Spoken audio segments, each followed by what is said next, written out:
Bihari Jaya.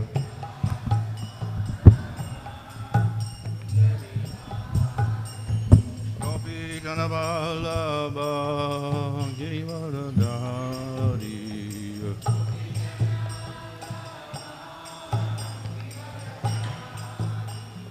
Yasoda Nandana Brajajana Ranjana Jamuna Tira Vandachari Jamuna Tira Jaya Radha Madhava Kunja Bihari Jaya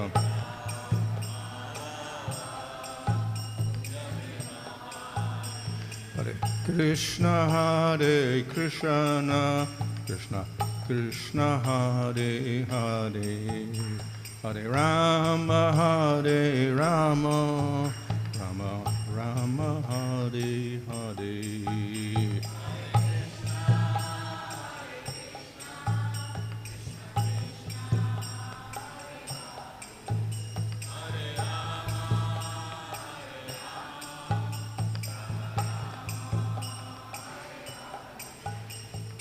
Prabhupada, Prabhupada, Prabhupada Jaya, Prabhupada Jaya.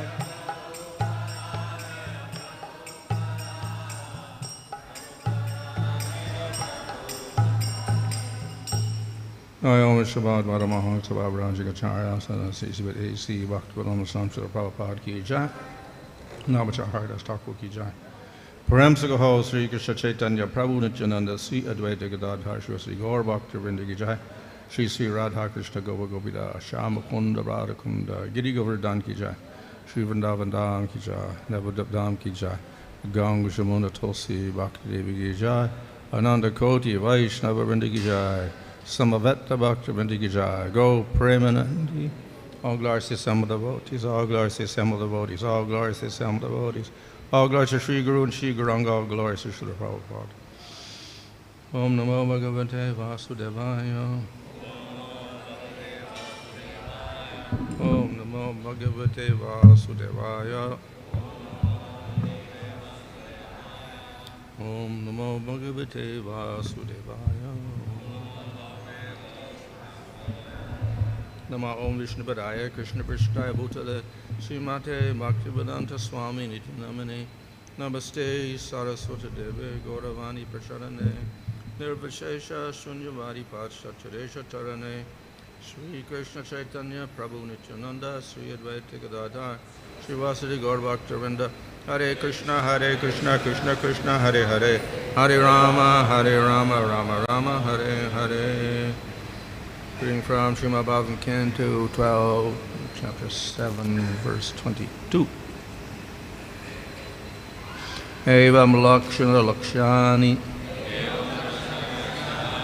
purāṇāni purā-vidaḥ munayo ṣṭādaśa prāhuḥ kṣullakāni mahānti ca.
evam. In this way, lakṣaṇa-lakṣyāṇi, symptomized by their characteristics. Purāṇāni, the Purāṇas. Purā-vidaḥ, those who are expert in such ancient histories. Munayo, the sages. aṣṭādaśa, 18. prāhuḥ, say. kṣullakāni, minor. mahānti, great. Cha, also. Translation. Sages expert in ancient histories have declared that the Purāṇas, according to the various characteristics, can be divided into 18 major Purāṇas and 18 secondary Purāṇas. Text 23 and 4. Translation. The 18 major Purāṇas are the Brahma, Padma, Vishnu, Shiva, Linga, Garuda, Narada, Bhagavata, Agni, Skanda, Bhavishya, Brahma, Vavarta, Markandeya, Vamana, Varaha, Matsya, Kurma, and Brahmanda Purāṇas. Purport. Shuddhadeva Goswami has quoted from the Varaha Purana, Shiva Purana, and Matsya Purana to confirm, in confirmation of the above two verses. Text 25. I have thoroughly described to you, O Brahmana, the expansion of the branches of the Vedas by the great sage Vedavyas, his disciples, and the disciples of his disciples. One who listens to this narration will increase in spiritual strength. Thus, in the purports of the humble servants of His Divine Grace A.C. Bhaktivedanta Swami Prabhupada to the 12th canto, 7th chapter of Srimad Bhagavatam, entitled The Puranic Literatures.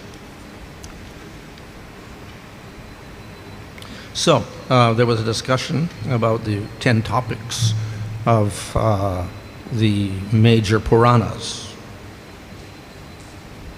பிரதானமான புராணங்களை பற்றிய 10 தலைப்புகளை பற்றிய விளக்கம் தரப்பட்டுள்ளது. So the major Purāṇas should have these 10 topics. பிரதானமான புராணங்களில் இந்த 10 தலைப்புகளை பற்றி விளக்கப்பட வேண்டும்.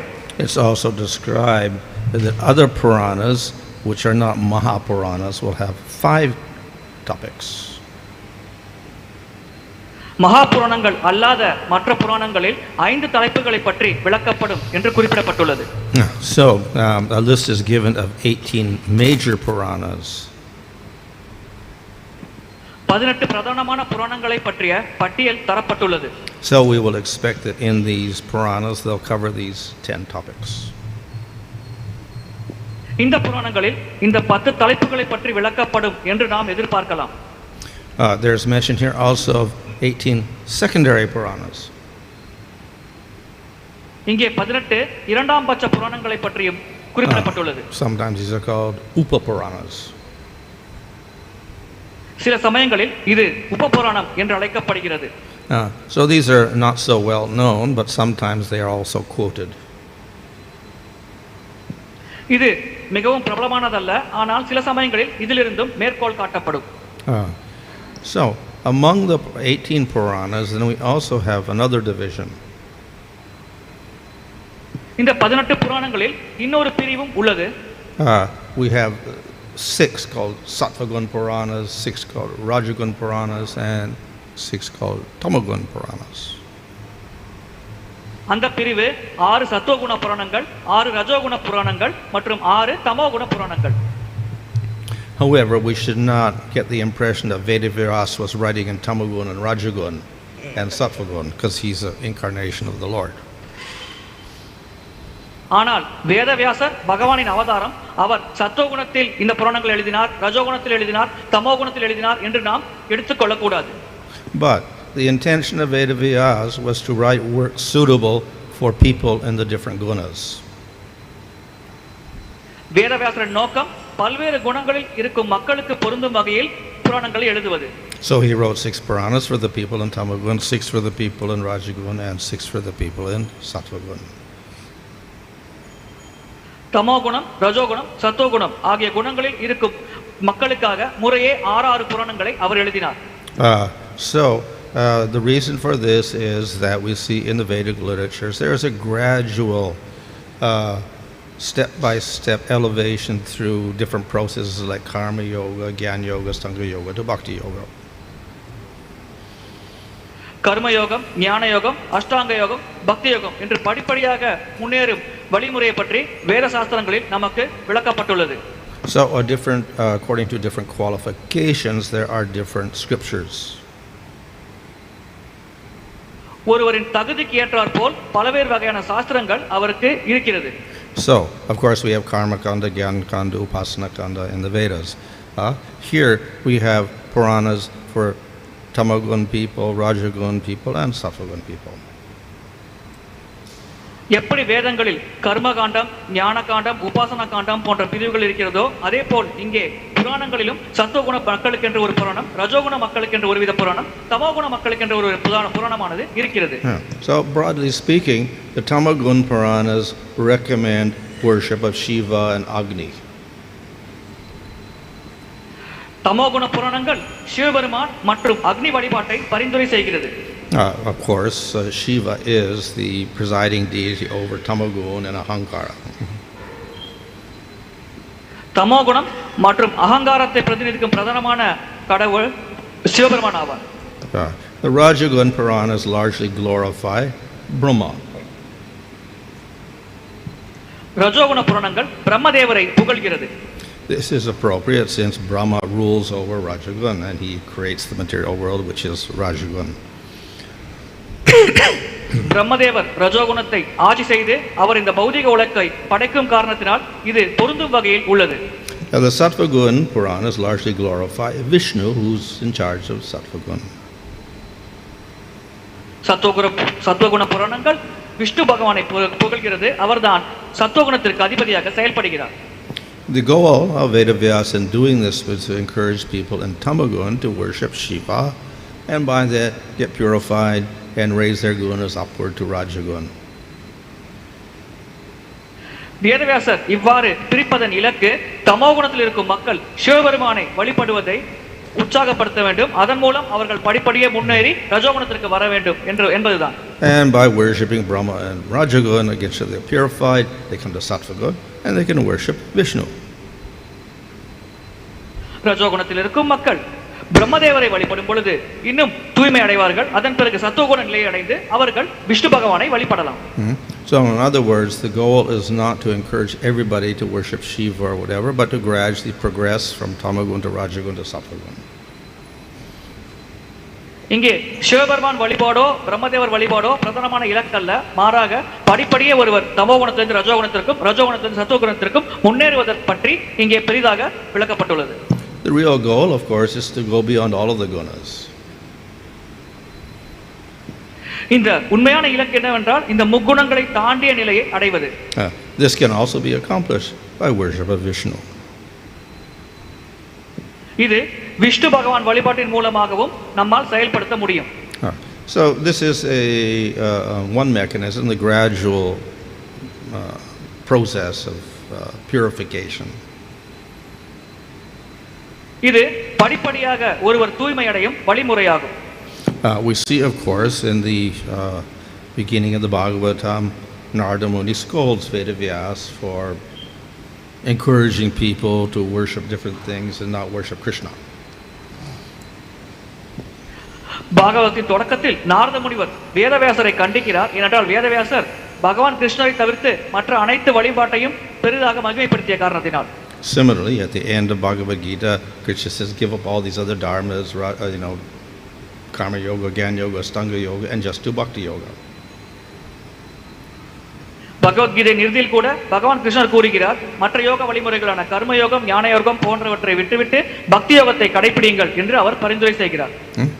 So the question may arise, well, why even mention these other processes? Everyone should just do bhakti yoga. So why we have to have chapters on karma yoga, jnana yoga, or aṣṭādaśa yoga?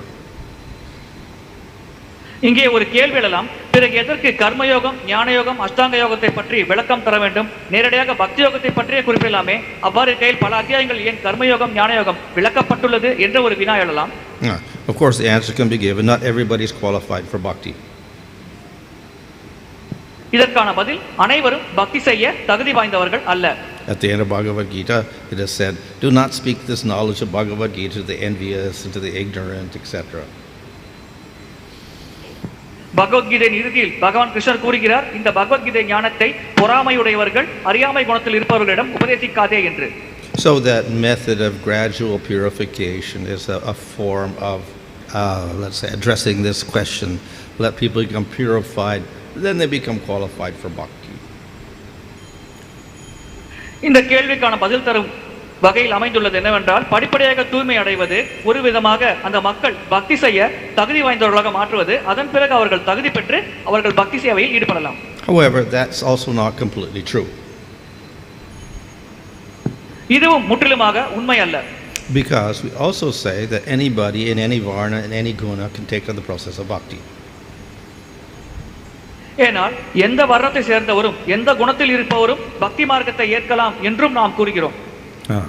Furthermore, in Kali Yuga, these other processes are not very practical to perform. கலியுகத்தில் மற்ற வழிமுறைகளை கடைபிடிப்பது நடைமுறையில் சாத்தியமல்ல. And therefore, the recommendation is to directly take to the process of bhakti. எனவே நேரடியாக பக்தி மார்க்கத்தை ஏற்குமாறு பரிந்துரை செய்யப்படுகிறது.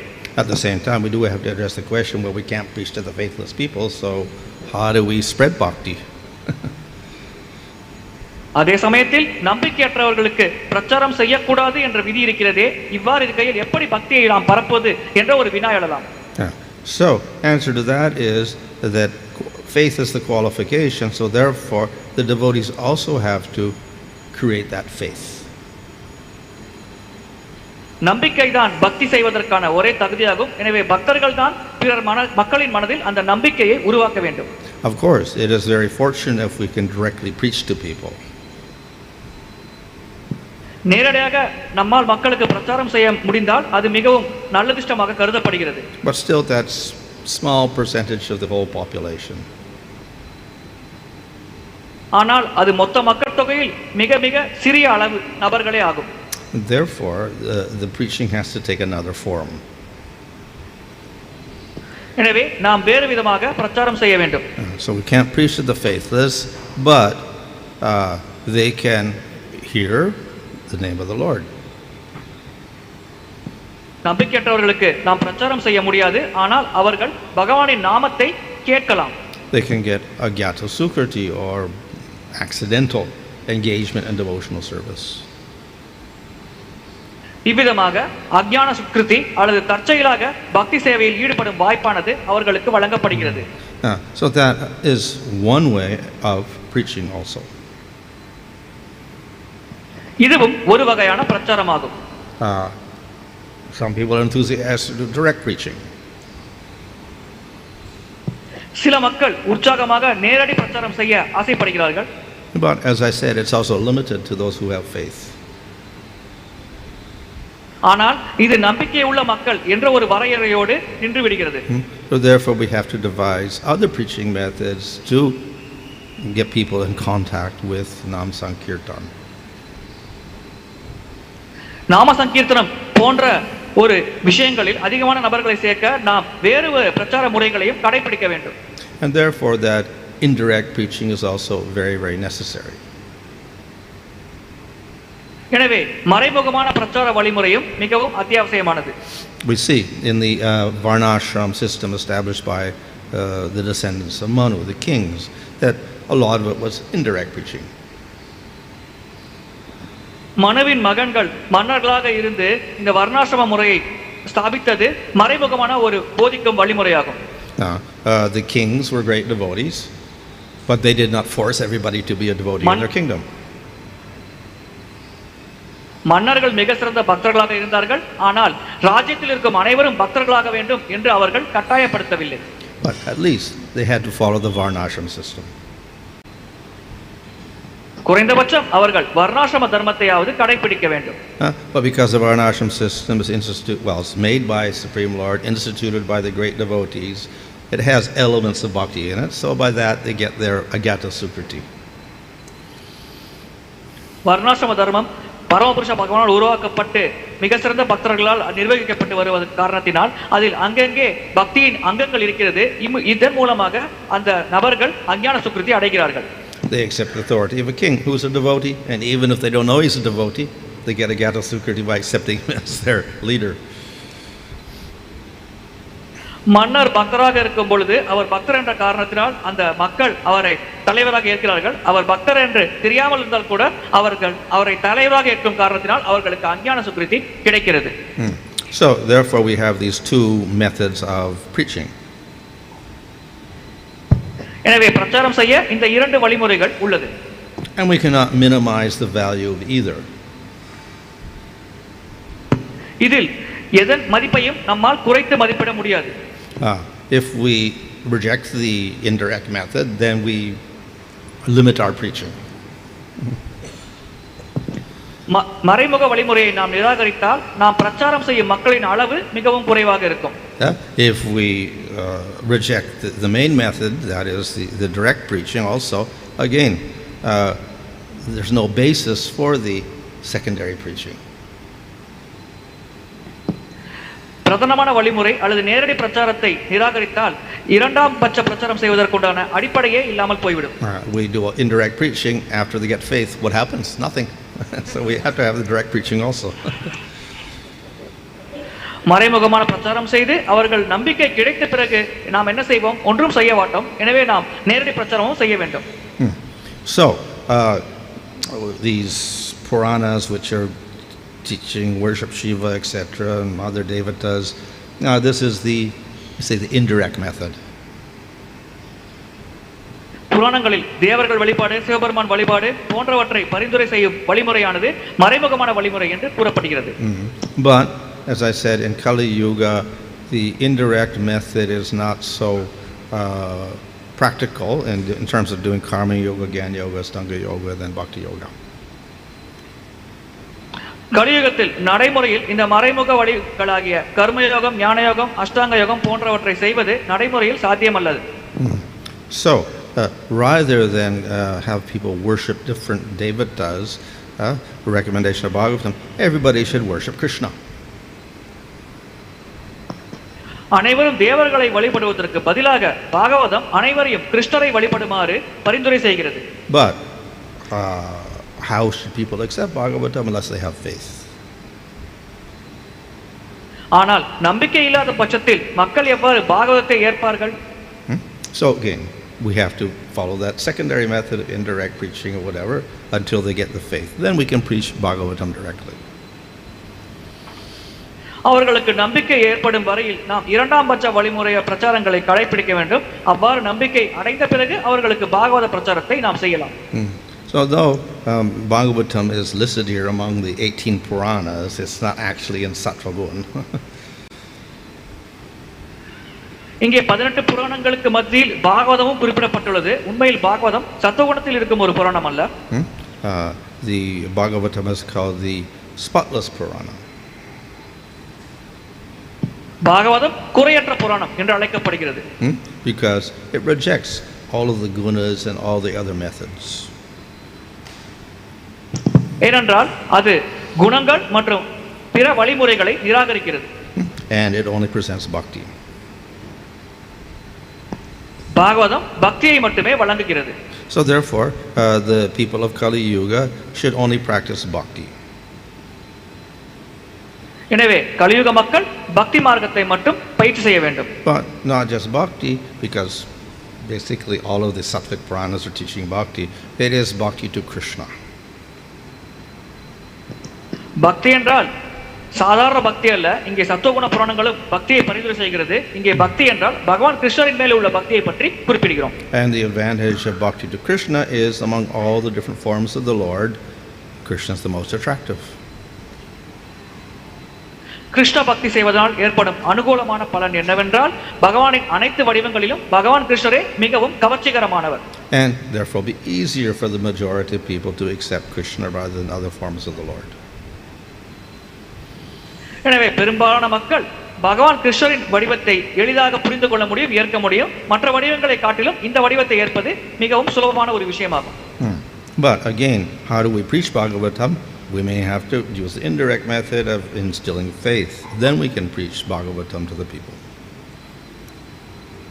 ஆனால் பாகவதத்தை எப்படி நாம் பிரச்சாரம் செய்ய வேண்டும்? முதலில் மறைமுக வழிமுறையை கடைபிடித்து மக்களுக்கு நம்பிக்கையை உருவாக்க வேண்டும். அதன் பிறகு நாம் பாகவத பிரச்சாரத்தில் ஈடுபடலாம். Okay, Hare Krishna.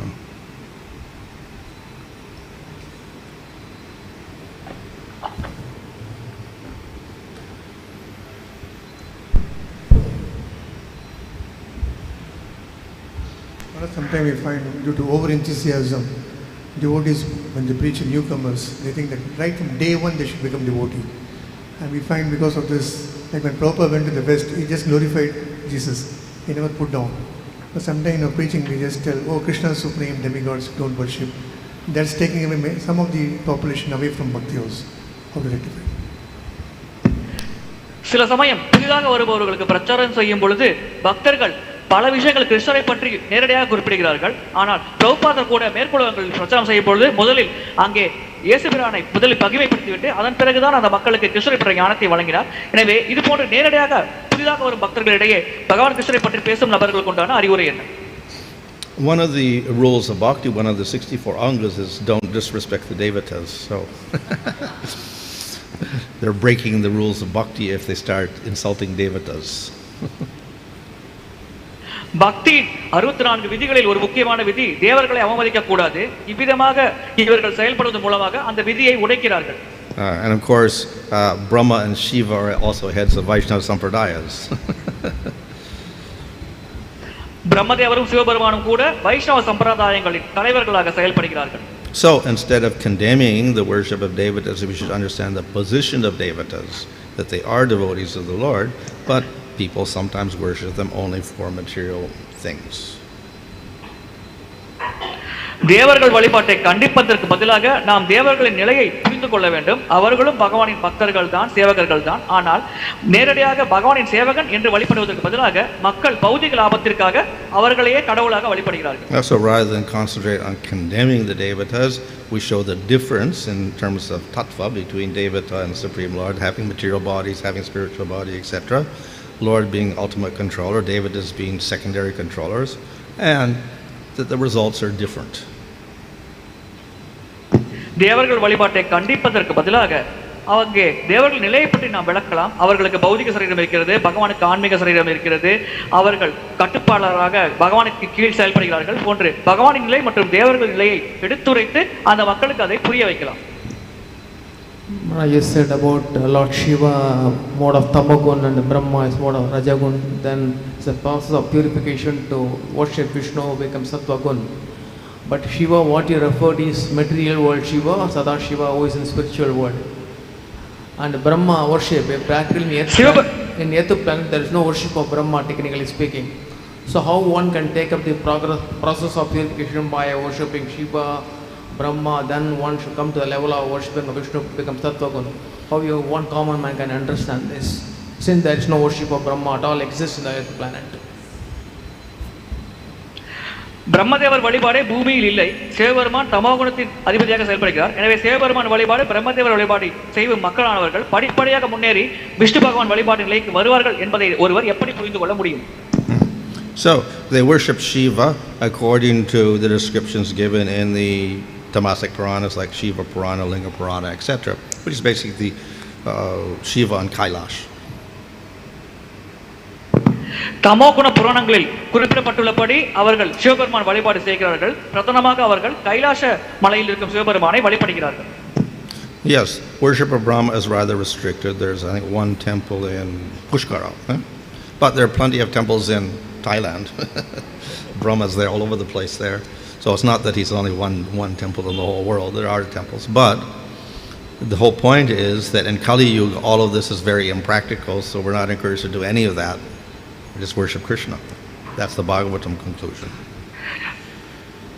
பிரம்மதேவருக்கு புஷ்கராவில் ஒரே ஒரு கோயில் மட்டும்தான் இருக்கிறது. ஆங்காங்கே பல கோயில்கள் இருக்கிறது. ஆனால் இங்கே பிரதானமாக நாம் கவனிக்கப்பட வேண்டிய விஷயம் என்னவென்றால் கலியுகத்தில் இந்த வழிமுறை நடைமுறைக்கு சாத்தியமானதல்ல. எனவே நாம் கிருஷ்ண வழிபாட்டை நடைமுறைக்கு மிகவும் எளிமையாக பயிற்சி செய்யக்கூடிய கிருஷ்ண வழிபாட்டை ஏற்க வேண்டும். In terms of worship of Lord Shiva, there are a lot of Shiva devotees also. They are mode of Sattvagun. Not Shiva devotees also. There are many of them in Sattvagun. Like there are demons are there, like Ravana was a Shiva Bhakta, he was mode of Tamagun. But there are devotees also in Sattvagun mode of worship of Lord Shiva. How you understand the worship of Vishnu also Tattvagun, worship of Shiva also there are devotees in Sattvagun. Vishnu பகவானின் வழிபாடு சத்துவகுணத்தில் இருப்பவர்கள் செய்கிறார்கள் என்று கூறுகிறீர்கள். ஆனால் சிவபெருமான் வழிபாடு செய்யும் மக்கள் கூட சத்துவகுணத்தில் இருக்கிறார்கள். ராவணன் போன்றவர்கள் தமோகுணத்தில் இருந்தாலும் சத்துவகுணத்தில் சிவபெருமான் வழிபாடு செய்பவர்கள் கூட இருக்கிறார்களே, இதை நாம் எப்படி புரிந்து கொள்வது? So Shiva is not in Tamagun. He's also a form of the Supreme Lord. He's uncontaminated by Tamagun, but he attracts many people in Tamagun. Sivaperuman பகவானின் வடிவமாவார். அவர் தமோகுணத்தின் அதிபதி. தமோகுணத்தில் செயல்படுவதில்லை. ஆனால் தமோகுணத்தில் இருக்கும் அதிகமான மக்களை அவர் ஈர்க்கிறார். And his conduct does not look so sattvic sometimes. சில சமயங்களில் அவர் செய்யும் செயல்களானது சத்துவகுணத்தில் இருப்பது போல் தெரிவதில்லை. Smears the ashes from the burned bodies over himself, has long locks of hair, etc. சுடுகாட்டில் இருக்கும் பிணங்களின் சாம்பலை எடுத்து தன்னுடைய உடலில் பூசிக்கொள்கிறார். நீண்ட முடி வைத்திருக்கிறார். So he is attractive to people in Tamagun. So it's described in Bhagavatam that he has all of his followers going around. There are all of these strange beings coming around in the evening time, ghosts and goblins, etc. These are some of his followers. அவரை பின்பற்றுபவர்கள் தமோகுணத்தில் செயல்படுகிறார்கள். நீண்ட முடி வைத்திருக்கிறார்கள். இரவில் அவர்கள் சிவபெருமானை வழிபடுகிறார்கள் போன்ற தமோகுண அறிகுறிகளோடு அவரை பின்பற்றுபவர்கள் செயல்படுகிறார்கள். However, these categories do not exclude other people from worshipping. So some people in Sattvagun worship Shiva, some people in Tamagun may worship Vishnu. இந்த வகைப்பாடு மற்ற குணங்களில் இருக்கும் மக்கள் சிவபெருமானை வழிபட மாட்டார்கள் என்று பொருள்படாது. சில சமயங்களில் சத்துவகுணத்தில் இருக்கும் மக்கள் கூட சிவபெருமானை வழிபடுவார்கள். தமோகுணத்தில் இருக்கும் சில மக்கள் கூட விஷ்ணு பகவானை வழிபடுகிறார்கள். So many people in Sattvagun will worship Shiva for liberation. சத்துவகுணத்தில் இருக்கும் மக்கள் பெரும்பாலானோர் சிவபெருமானை முக்திக்காக வழிபடுகிறார்கள். But this is a general proposition of Vedavyas. So people in Tamagun worship Shiva and whatever. ஆனால் இது வேதவியாசர் பொதுவாக ஏற்படுத்திய ஒரு வாக்கியமாகும். தமோகுண மக்கள் சிவபெருமானை வழிபடுவார்கள் போன்ற வாக்கியங்கள். This is in the context of today's discussion about between direct preaching and indirect preaching. There is a specific case where a devotee is able to meet new people in bulk and able to speak to them, but there is no way that he can connect with them again. During the 30 minutes he can talk to them, do kirtan and do a program, but after that he meets new people on a regular basis. So which means in terms of result orientation or cultivating them, it's not going to be so easy. So how to apply or how to understand this matter? ஒரு பிரச்சாரகர் எப்பொழுதும் புதிதாக மக்களை சந்திக்கிறார். மீண்டும் அந்த மக்களை சந்திக்கும் வாய்ப்பு அவருக்கு இல்லை என்று வைத்துக் கொள்வோம். அவ்வாறு இருக்கையில் அவர் எது போன்ற பிரச்சார வழிமுறையை கடைபிடித்து அது போன்ற மக்களின் மனதில் பகவானின் மேல் நம்பிக்கையை உருவாக்க முடியும்? If that's our main way of preaching, then we have to devise methods of getting information about those who are interested and then contacting them. இதுதான் பிரதானமான பிரச்சார வழிமுறையாக அவர் கடைபிடித்தார் என்றால், அந்த கூட்டத்தில் இருக்கும் மக்களின் பட்டியலை வாங்கி அதில் யாரெல்லாம் பகவானின் மேல் விருப்பம் உள்ளவர்களாக இருக்கிறார்கள் என்பதை முதலில் கண்டறிந்து அவர்களை இவர் பிரச்சாரத்திற்காக அணுகலாம். Hare Krishna Maharaj, that is indirect preaching by giving prasad and kirtan. Sometimes even they are not interested to hear kirtan. So prasadam is the prominent we can follow for indirect preaching. Yeah, many ways of doing indirect preaching. Prasadam is one, kirtan is another. Even if they're not interested in kirtan, music. Let them learn a mridanga or something like that. And then with that, then they'll get into kirtan. Or let them learn ragas, and then they can do Hare Krishna raga or whatever. பிரசாதம் தருவது ஒரு வகையான மறைமுகமான வழிமுறை. அதே போல் கீர்த்தனம் பாடுவதும் மறைமுகமான வழிமுறை. சில சமயங்களில் மக்கள் அதிகமாக பிரசாதத்தை ஏற்பதில் கவனம் செலுத்துகிறார்களே, எனவே இந்த மறைமுக வழிமுறையை கடைபிடிக்கலாமா என்பது கேள்வி.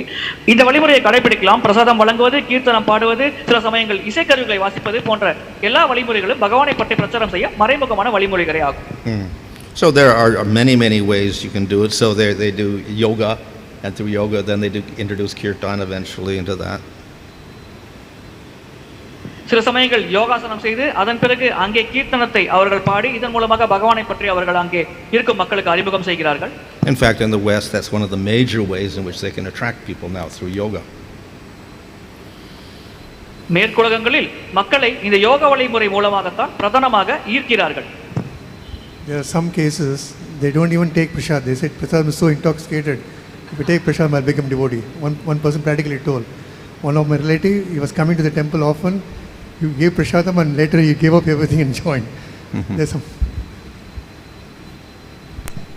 சில சமயங்களில் பிரசாதம் எடுப்பது அவர்களை மிக எளிதாக பக்தர்களாக மாற்றி விடுகிறது. ஒரு முறை ஒரு பக்தர் தொடர்ச்சியாக கோவிலுக்கு வந்தார், ஆனால் வழிபட மாட்டார். அவருக்கு தொடர்ச்சியாக பிரசாதம் வழங்கிய பொழுது நாளடைவில் அவர் பக்தராக மாறினார். In the list of 18 Purāṇas, Vishnu Purāṇa also mentioned. Vishnu Purāṇa. Yeah. But Parāshur also wrote something, Vishnu Purāṇa, something like that. Parāshur. Yeah, well, actually, the different Purāṇas actually have different speakers. So Kurma Purāṇa, Kurma is speaking, Matsya Purāṇa, Matsya is speaking, Parasara speaks Vishnu Purāṇa, etc. But, yeah. But ultimately, all coming from Veda Vyasa is the author of them. பலர் பல வகையான புராணங்களை பேசியுள்ளார்கள். விஷ்ணு புராணத்தை பராசரர் பேசியுள்ளார், கூர்ம புராணத்தை ஒருவர் பேசியுள்ளார். ஆனால் இறுதியாக அனைத்தும் வேதவியாசரிடமிருந்து தான் வருகிறது. What about this Upa Purāṇa? All are wrote by Vedavyasa or someone else? உப புராணங்களை வேதவியாசர் எழுதினாரா அல்லது வேறு யாராயினும் ஒருவர் எழுதினாரா? I don't know if the Upa Purāṇas are classified into gunas or not. This is 18. Even the list, I think, is various with different persons. The Upa Purāṇas, which the names of the Upa Purāṇas are maybe a little bit different in different places also.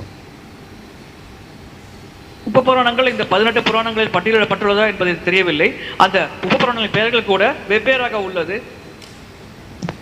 Regarding this indirect preaching, see, sometime when you go out for Nagar Sankirtan, we can take it in the morning.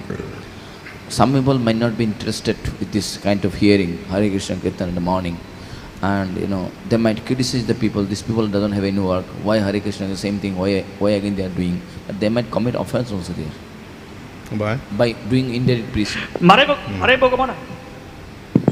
மறைமுகமான பிரச்சாரம் செய்யும் பொழுது மக்கள் ஒருவேளை காலை வேளையில் பக்தர்கள் பிரச்சாரத்தில் வெளியில் சென்று நகர் சங்கீர்த்தனம் செய்தால் அதில் வேலைக்கு செல்லும் மக்களானவர்கள் இவர்களுக்கு வேறு வேலை இல்லை, காலையிலே வந்து இவர்கள் கீர்த்தனம் செய்கிறார்கள் என்று இது போன்ற பக்தர்களுக்கு அபராதம் அளிக்க கூடுமே. இதை எப்படி கையாள்வது? Because they might criticize the devotees also there.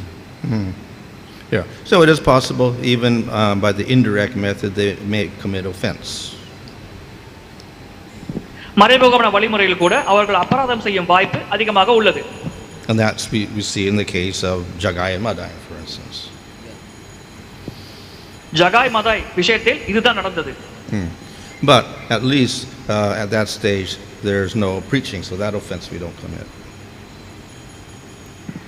குறைந்தபட்சம் அந்த நிலையில் பிரச்சாரம் செய்யப்படவில்லை, எனவே அந்த அபராதம் அவர்கள் செய்யவில்லை. But if there are such hostile people, then perhaps we have to use another method of kirtan, which is more disguised and maybe less foreign to them. இது போன்று பகை உணர்வோடு இருக்கும் மக்களின் மனதில் பக்தியை விதைக்க நாம் இன்னும் மறைமுகமான வழிமுறையை கடைபிடிக்க வேண்டும். அதன் மூலம் பகவானை பற்றி இன்னும் சூட்சமமாக நாம் எடுத்துரைக்க முயல வேண்டும். Online please.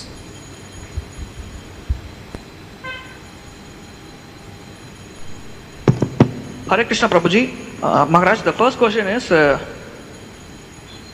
from Simha Sudarshan Prabhu. The sages prefer to speak indirectly and so do I. So Krishna says these words. So meaning that for some verses in Srimad Bhagavatam we have to take indirect meaning, but while contesting Adi Shankara's Sariraka Bhashya on the Vedanta Sutra by Vaishnava followers, it is said that Vaishnavas embrace the philosophical method called Mukhya Vritti, explanation by direct meaning, in contrast to the Sankariti philosophers who employ the method called Guna Vritti, explanation by indirect meaning. How to understand this? நேற்றைய வகுப்பில் நீங்கள் கிருஷ்ணர் நேரடியாக பேசுவதை விட மறைமுகமாக பேசுகிறார் என்பதை தான் விரும்புகிறார் என்று கூறினீர்கள். அவ்வாறு இருக்கையில் சில பதங்களில் பாகவதத்தில் நாம் நேரடியான அர்த்தத்தை எடுத்துக்கொள்ள வேண்டும் என்று நாம் புரிந்து கொள்கிறோம். ஆனால் ஆதிசங்கரர் சாரீரக பாஷ்யத்தை வேதாந்த சூத்திரத்தில் வழங்கும் பொழுது வைஷ்ணவ பின்பற்றுவார்கள் அதை அந்த தத்துவார்த்த வழிமுறையை கடைபிடித்து முக்கிய விருத்தி என்று அழைக்கிறார்கள். அதாவது நேரடியாக அர்த்தத்தை புரிய வைக்கும் வழிமுறை. ஆனால் இங்கே இது இந்த சங்கராரித்த தத்துவவாதிகள், அதாவது மறைமுக வழிமுறை கடைபிடிக்கும் தத்துவவாதிகளை விட முரண்பாடாக தெரிகிறது. இதை நாம் எப்படி புரிந்து கொள்வது? So what's the question? What's the actual question? Maharaj, indirect method is actually question is that because parakshavada mama atupriya, you know this paraksha mama atupriyam, the Krishna's word, you know, truth. Okay, fine. So means, you know, it's saying that Krishna like this parakshavada so much, but here parakshavada he is trying to mention the gona vritti, not the mukhya vritti. Cool. Means, you know, Shankara is gona, because Shankara is preaching to the gona vritti, you know, there is a connection. Yeah. Well, the Vedas may, not all the time, or the Vedic literatures or Bhagavatam may speak indirectly, but not everything is indirect. வேதங்கள் மற்றும் பாகவதம் சில சமயங்களில் மறைமுகமாக பேசலாம், ஆனால் அனைத்துமே மறைமுகமாக பேசப்படுகிறது என்று கூற முடியாது. So I said that the indirect method is appropriate where the context is otherwise contradictory. மறைமுகமான வழிமுறை பொருத்தமானது, ஆனால் அங்கே கூறப்படும் விஷயம் முரண்பாடாக இல்லாமல் இருக்க வேண்டும். So if Bhagavad Gita says, Krishna then says, surrender unto me and give up all other dharmas, is there a contradiction with the main meaning? If there isn't, then we take it directly. Yes, Krishna says, surrender everything and just do bhakti. பகவத்கீதையில் கிருஷ்ணர் என்னிடத்தில் சரணடையுங்கள், அனைத்தையும் கைவிட்டுடுங்கள் என்று கூறும் பொழுது அங்கே எந்த முரண்பாடான அர்த்தமும் நமக்கு தெரிவதில்லை. எனவே நாம் இதை அப்படியே எடுத்துக்கொள்கிறோம். பகவான் கிருஷ்ணரிடம் சரணடைந்து பக்தி மார்க்கத்தை கடைபிடிக்கிறோம். But in chapter 3, Krishna says, worship the devatas and you get all your material desires fulfilled. ஆனால் 3வது அத்தியாயத்தில் தேவர்கள் வழிபாடு செய்யுங்கள், உங்கள் பௌதிக ஆசைகள் பூர்த்தியாகும் என்று பகவான் கிருஷ்ணர் கூறுகிறார். So, can we take that as the conclusion of Bhagavad Gita? இதுதான் பகவத்கீதையின் இறுதி முடிவு என்று நாம் ஏற்கலாமா? Answer is no, because that's contradicted in 9th chapter where Krishna says, don't worship the devatas, those who worship the devatas are foolish. இதற்கான பதில் இல்லை, ஏற்க முடியாது. ஏனென்றால் 9வது அத்தியாயத்தில் பகவான் கிருஷ்ணர் கூறுகிறார், தேவர்களை வழிபடாதீர்கள், முட்டாள்களே தேவர்களை வழிபடுவார்கள் என்று கூறுகிறார். So, where there is a contradiction to the main meaning of the text, then we have to use lakṣaṇa or indirect meaning. Where there's no contradiction, then we don't do it. இவ்வாறு அந்த பதத்தின் பிரதான அர்த்தத்துக்கு முரண்பட்டால் நாம் லட்சணம் அல்லது மறைமுக வழிமுறையை கடைபிடிக்கிறோம். அவ்வாறு முரண்படாவிட்டால் நாம் நேரடியாக அர்த்தத்தை எடுத்துக்கொள்கிறோம். Hare Krishna Maharaj, we have around 105 devotees through various online platforms, and we have got 3 more questions, Maharaj, so seeking your blessings. The next question is from Kalyan Kumar Prabhu from YouTube. We say that Srimad Bhagavatam is situated in Suddha Sattvika platform. Still, in our Chaitanya Mahaprabhu's Parampara, we still classify it under the list of Sattvika Purāṇas. So, how to understand this? Srimad Bhagavatam சுதசத்துவ நிலையில் இருக்கிறது என்று குறிப்பிடப்பட்டுள்ளது. ஆனால் இந்த புராண வரிசையில் அதை சத்துவகுணத்தின் தலைப்பின் கீழ் தான் வைக்கிறோம். இதை எப்படி புரிந்து கொள்வது? Well, this is the classification into sattva, rajasic and tamasic is a general thing for common understanding. People, for common people to understand. இந்த பிரிவினை சத்துவகுணம், ரஜோகுண, தமோகுண தலைப்புகளானது பொதுமக்கள் புரிந்து கொள்வதற்காக ஏற்படுத்தப்பட்டது. And by that rule then, we can say that if there's contradictory statements between a tamasic Purāṇa and a sattvic Purāṇa, we'll take the authority of the sattvic Purāṇa statement. It's stronger. ஒருவேளை சத்துவகுண புராணம் மற்றும் தமோகுண புராணங்களுக்கு இடையில் ஏதேனும் முரண்பாடான வாக்கியங்கள் தென்பட்டால் நாம் சத்துவகுண புராணத்தில் கூறப்பட்டதையே ஏற்கிறோம், இறுதியானதாக ஏற்கிறோம். If there's no contradiction, then we can also accept the statements of a tamasic Purāṇa, and we do. The Goswamis often quote Skanda Purāṇa or Linga Purāṇa or Shiva Purāṇa, whatever, if it's glorifying Vishnu. அவ்வாறு முரண்பாடு இல்லாமல் இருந்தால் நாம் தமோகுண புராணங்களை கூட ஏற்கலாம். சில சமயங்களில் கோஸ்வாமிகள் கூட ஸ்கந்த புராணம், சிவ புராணம் போன்றவற்றிலிருந்து மேற்கோள் காட்டியுள்ளார்கள். As I mentioned, the sattvic Purāṇas generally glorify Vishnu. We know Vishnu is actually beyond all the gunas. சத்துவகுண புராணங்கள் வெகுவாக விஷ்ணு பகவானை மகிமைப்படுத்தும். ஆனால் விஷ்ணு பகவான் குணங்களுக்கு அப்பாற்பட்ட நிலையில் இருக்கிறார். And any statement, even from a Tamasic Purana, which glorifies Vishnu, is also beyond the gunas. தமோகுண புராணங்கள் கூட பகவான் விஷ்ணுவை வகைப்படுத்தும் வகையில் ஏதேனும் வாக்கியங்கள் கொண்டிருந்தால் அதுவும் குணங்களுக்கு அப்பாற்பட்ட நிலையில் உள்ளது. So the Bhagavatam is distinct from the other Sattvic Puranas because it glorifies Krishna as the only object of worship. ஆனால் பாகவதம் மற்ற சத்துவகுண புராணங்களிலிருந்து மாறுபட்டது. ஏனென்றால் அது பகவான் கிருஷ்ணர் தான் வழிபடத்தக்க நபர் என்று அது வெகுவாக வகைப்படுத்துகிறது. Thank you, Maharaj. The next question is from Her Grace Radha Rasmai Mataji. We see that in each of those Puranas, a specific Lord, specific deity is being glorified and the deity takes prominence. And it's also being mentioned that in some Puranas, even Lord Krishna worshipping those devatas. So when people claim that your Krishna has worshipped those devatas, so how to establish that the Lord is supreme to those people? How to handle this? ஒவ்வொரு புராணமும் ஒவ்வொரு விக்கிரகத்தை பெரிதாக மகிமைப்படுத்துகிறது. சில இடங்களில் தேவி புராணத்தில் தேவி பெரிதாக மகிமைப்படுத்துகிறார். சில இடங்களில் கிருஷ்ணரே மற்ற விக்கிரகங்கள் அதாவது மற்ற தேவர்களை வழிபட்டது போல் குறிப்புகளும் இருக்கிறது. எனவே இவ்விதமாக மக்கள் உங்கள் பகவான் கிருஷ்ணரே சிவபெருமானை வழிபட்டுள்ளாரே, எனவே இது போன்ற அவர்கள் வாதிடும் பொழுது அந்த வாதத்தை நாம் எப்படி எதிர்கொள்ள வேண்டும்? Where there is a contradiction, then we'll accept the higher authority, that of the Sattvic Puranas, and we'll reject those stories as being stories to create faith, but which are ultimately exaggeration. இது போன்ற முரண்பாடு ஏற்படும் பொழுது நாம் சத்துவகுண புராணத்தில் இருப்பதைத்தான் பிரதானமாக கருத்தில் கொள்ள வேண்டும். அந்த கதைகளை நிராகரிக்க வேண்டும். ஏனென்றால் அது நம்பிக்கை ஏற்படுவதற்காக கூறப்பட்ட கதைகளாகும். Thank you, Maharaj. One last question. It's regarding Brahma Samhita. Is it Upapurana or how is it classified, Maharaj? பிரம்ம சமிதை உபபுராணமா அல்லது வேறு ஏதேனும் ஒரு தலைப்பின் கீழ் வருகிறதா? No, that's not Purana. We can classify that more as Pancharatra. அது புராணம் இல்லை, அது பஞ்சராத்ரா என்ற தலைப்பின் கீழ் வருகிறது. Of course, we do not have the Thank you so much. We don't have the full text of that work, only 5th chapter of it. அதில் 5 அத்தியாயங்கள் மட்டும்தான் நம்மிடையே இருக்கிறது. அதை பற்றிய முழு விளக்கமும் நம்மிடையே இல்லை. Thank you so much, Maharaj. Pranam. Jai.